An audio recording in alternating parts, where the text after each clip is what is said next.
Hello students. इससे पिछले video lecture में हमने आर्थिक विकास के निर्धारक तत्वों के बारे में बात की थी, जिसमें हमने आर्थिक विकास के निर्धारक तत्वों को दो भागों में बांटा था। एक आर्थिक निर्धारक इकोनॉमिक डिटर्मिनेंट्स और दूसरे थे नॉन इकोनॉमिक डिटर्मिनेंट्स। आर्थिक निर्धारकों को हमने शुरू कर लिया था और उसमें हमने बात की थी किसी भी देश में पाए जाने वाले नेचुरल रिसोर्सेज की, प्राकृतिक संसाधनों की, कि जिस देश में जितने ज़्यादा नेचुरल रिसोर्सेज होंगे उस देश का विकास उतना ही तेज़ गति से होगा। लेकिन सिर्फ नेचुरल रिसोर्सेज का पाया जाना ही सफिशेंट नहीं है, नेचुरल रिसोर्सेज का सही तरीके से उपयोग होना भी ज़रूरी है। फिर हमने अगले फैक्टर की बात की थी, ह्यूमन रिसोर्सेज, मानव पूंजी, कि किसी भी देश में पाई जाने वाली मानव पूंजी का भी देश के आर्थिक विकास को प्रभावित करने में या निर्धारित करने में काफ़ी महत्वपूर्ण योगदान रहता है। अगर किसी देश में प्राकृतिक संसाधनों की कमी भी है तो उस कमी को अच्छी मानव पूंजी के द्वारा पूरा किया जा सकता है।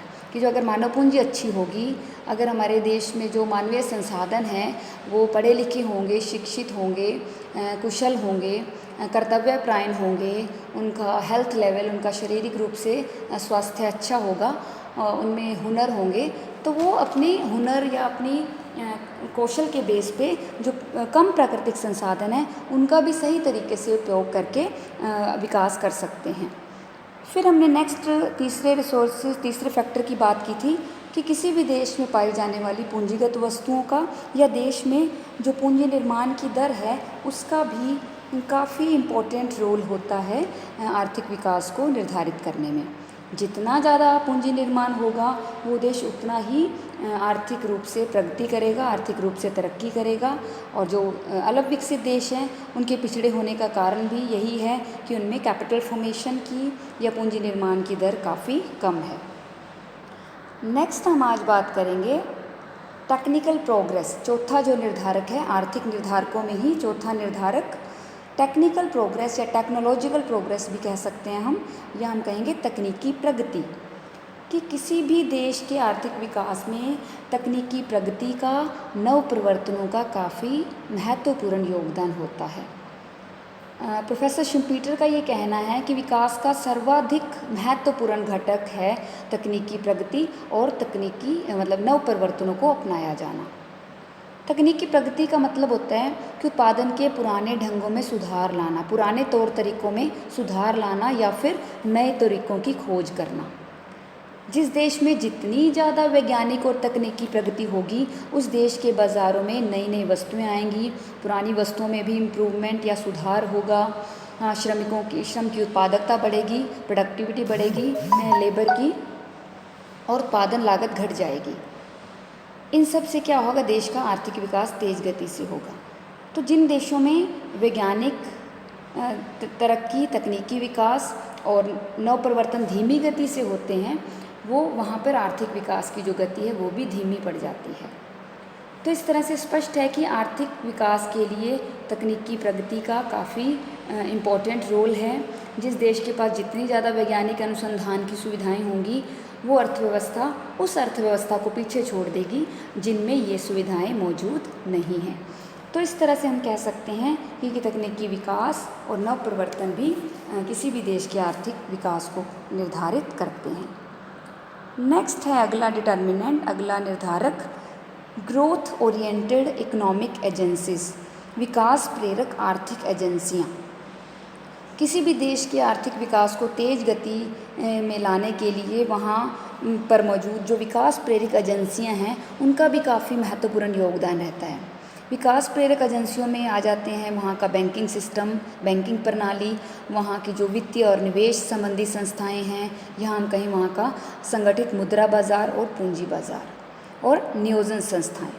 तो जिस देश में जितना ज़्यादा संगठित और कार्यकुशल बैंकिंग व्यवस्था होगी, बैंकिंग सिस्टम होगा, मुद्रा बाज़ार और पूंजी बाज़ार संगठित होगा, तो उस देश में उतना ही जो उद्योग है या कृषि है उसको शॉर्ट टर्म और लॉन्ग टर्म जो लोन है, ऋण है, वो उचित ब्याज की दर पे उपलब्ध हो जाएंगे। सरकार का भी इस एजेंसी के रूप में काफ़ी इम्पोर्टेंट रोल रहता है। जो सरकार की जो मॉनेटरी और फिस्कल पॉलिसी हैं, मौद्रिक और राजकोषीय नीतियाँ हैं, वो भी आर्थिक विकास के निर्धारक हैं। जितनी ज़्यादा मौद्रिक नीतियाँ देश के आर्थिक विकास के अनुकूल होंगी, इसका मतलब होगा कि मुद्रा की पूर्ति आवश्यकता के अकॉर्डिंग उपलब्ध हो रही है, ब्याज की दर कम पे उपलब्ध हो रही है। जितनी ज़्यादा मॉनेटरी पॉलिसीज़ विकास के अनुकूल होंगी, आर्थिक विकास तेज गति से होगा। तो इस तरह से सरकार अपनी राजकोषीय नीतियों के द्वारा भी बचत और निवेश के ढांचे को प्रभावित करके आर्थिक विकास की प्रक्रिया को तेज कर सकती है। तो ये तो थी आर्थिक जो विकास प्रेरक आर्थिक एजेंसियों का मुख्य योगदान आर्थिक विकास को बढ़ाने में या निर्धारकों के रूप में। नेक्स्ट हम बात करेंगे एबल एंटरप्रेन्योर्स, कुशल उद्यमी या योग्य उद्यम। योग्य उद्यमशीलता भी आर्थिक प्रगति के लिए एक प्रेरक का काम करती है।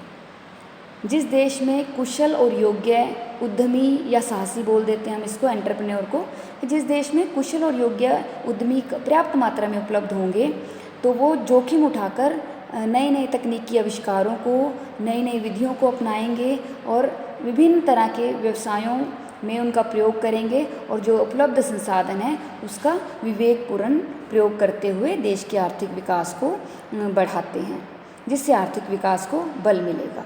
लेकिन जिन देशों में साहसी वर्ग का अभाव है, उन देशों में चाहे नवीनतम और आधुनिक तकनीकी आविष्कार उपलब्ध हैं, उनके होने के बावजूद भी वो पिछड़े रहेंगे, क्योंकि सिर्फ नवीनतम और तकनीकी ज्ञान का होना सफिशिएंट नहीं है जब तक कि उस नवीनतम ज्ञान को, उन तकनीकी आविष्कारों को एक्चुअल लाइफ में उसको प्रयोग में नहीं लाया जाता।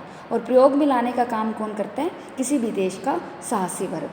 तो इस संबंध में प्रोफेसर गिल ने भी कहा है कि तकनीकी ज्ञान आर्थिक दृष्टि से तभी उपयोगी हो सकता है जब उसे नवप्रवर्तन के रूप में प्रयोग किया जाए और जिसकी पहल समाज के उद्यमी वर्ग के द्वारा ही की जाती है।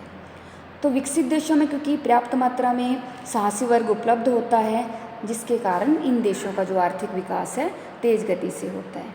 इसके विपरीत अलग विकसित देशों में एबल एंटरप्रेन्योर नहीं मिल पाते, उद्यमशीलता का अभाव होता है, क्योंकि इन देशों में वो रिस्क उठाने, तो पूंजी की कमी होती है और एक रिस्क उठाना नहीं चाहते, जिस कारण इन देशों का आर्थिक विकास रुका रहता है। तो योग्य उद्यमी भी आर्थिक विकास के लिए एक मुख्य निर्धारक है। नेक्स्ट है साइज ऑफ द मार्केट, बाज़ार का आकार। बाज़ार का आकार भी आर्थिक विकास को निर्धारित करता है, या हम कहें बाज़ार के आकार का भी आर्थिक विकास पर प्रभाव पड़ता है। जितना ज़्यादा मार्केट का साइज़ विस्तृत होगा, बड़ा होगा, श्रम विभाजन की, विशिष्टीकरण की संभावनाएं उतनी ही ज़्यादा होंगी। जितना ज़्यादा विशिष्टीकरण, श्रम विभाजन होता है, एफिशिएंसी, कार्यकुशलता उतनी ही बढ़ती है, उतना ही साधनों की उत्पादकता या प्रोडक्टिविटी बढ़ेगी।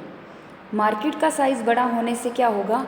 हम बड़े पैमाने पे उत्पादन करते हैं। पैमाना जब बड़ा होगा तो कई तरह की आंतरिक और बाहरी बचतें प्राप्त होती हैं, इंटरनल और एक्सटर्नल इकोनॉमीज़ मिलती हैं, जिसके फलस्वरूप प्रोडक्शन की मात्रा भी बढ़ती है और प्रोडक्शन की कॉस्ट भी क्या हो जाती है? कम। तो जो कि आर्थिक विकास के लिए काफ़ी इम्पोर्टेंट है। तो इस तरह से बाज़ार का विस्तृत आकार आर्थिक विकास का काफ़ी महत्वपूर्ण निर्धारक तत्व है। उसके बाद हम बात करेंगे विदेशी पूंजी की या फॉरेन कैपिटल की। नेक्स्ट है विदेशी पूंजी। जैसा कि हम जानते हैं कि अलग विकसित देशों में क्योंकि इनकम का लेवल कम होता है, इसलिए बचतें कम होती हैं, इसलिए पूंजी निर्माण की दर भी कम होती है। या हम कहें कि अलग विकसित देशों में घरेलू पूंजी का जो स्तर है वो काफ़ी कम होता है। तो इन अलग विकसित देशों के विकास में विदेशी पूंजी काफ़ी इम्पोर्टेंट रोल प्ले करती है। ये अलग विकसित देश विदेशों से पूंजी के रूप में सहायता लेकर अपने आर्थिक विकास की जो गति है उसको बढ़ा सकते हैं। जब ये पूंजी एक तकनीकी ज्ञान के रूप में आती है, नई तकनीक के रूप में आती है, तो अलग विकसित देशों को ये फ़ायदा हो जाता है कि इन देशों में तकनीकी जो ज्ञान का स्तर है या तकनीक जो उन्नत तकनीक का प्रयोग होने से भी आर्थिक विकास बढ़ता है। हम उदाहरण लें, जैसे कि मान लो लीबिया है, कुवैत है, इराक है आदि में पेट्रोलियम उद्योगों का विकास विदेशी सहायता से ही संभव हुआ है। आजकल कई अंतर्राष्ट्रीय संस्थाएं हैं, जैसे अंतर्राष्ट्रीय बैंक हैं, अंतर्राष्ट्रीय विकास संस्थान IDA है, ये अलग विकसित देशों को उनके विकास के लिए काफ़ी ऋण उपलब्ध कराती रहती है। तो इस तरह से ये देश विदेशी पूंजी के रूप में सहायता प्राप्त करके भी आर्थिक विकास की गति को बढ़ा सकते हैं। जो देश आज विकसित देशों की कैटेगरी में हैं, उनके अगर हम पीछे इतिहास की बात करें, उनके आर्थिक विकास में भी उनके द्वारा ली गई विदेशी पूंजी का ही भी काफ़ी महत्वपूर्ण योगदान है कि उन्होंने भी अपने जो जब वो अलग विकसित थे या विकासशील थे, तब उन्होंने भी अपने विकास के लिए विदेशी पूंजी का सहारा लिया था। तो हम कह सकते हैं कि विदेशी पूंजी भी किसी भी देश के आर्थिक विकास का काफ़ी इम्पोर्टेंट फैक्टर है।